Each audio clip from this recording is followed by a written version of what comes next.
پاک و ہند میں جب اونٹ کو نہر کیا جاتا ہے تو اس بیچارے کو بہت اذیت دی جاتی ہے، حالانکہ اونٹ کو نہر کرنا وہ بکری سے زیادہ آسان ہے۔ بکری کو پھر 2 لوگوں کو پکڑنا پڑتا ہے، اونٹ ایک ہی شخص اس کا الٹا گھٹنا باندھ دے اور وہی اس کے یہاں گلے میں جہاں سے گردن شروع ہوتی ہے وہاں خنجر چلا دے تو وہ بیچارہ نہر ہو جاتا ہے،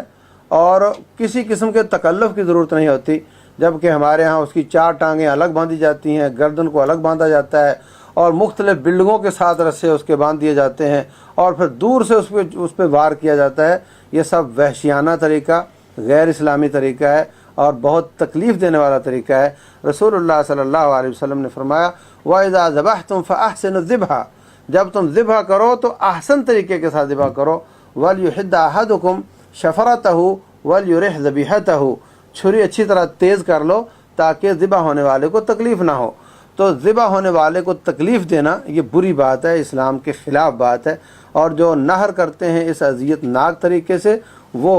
جانور کو تکلیف دے رہے ہوتے ہیں، تو ان کو سنت طریقے کے ساتھ نہر کرنا چاہیے تاکہ وہ بھی پریشان نہ ہو اور جانور بھی پریشان نہ ہو۔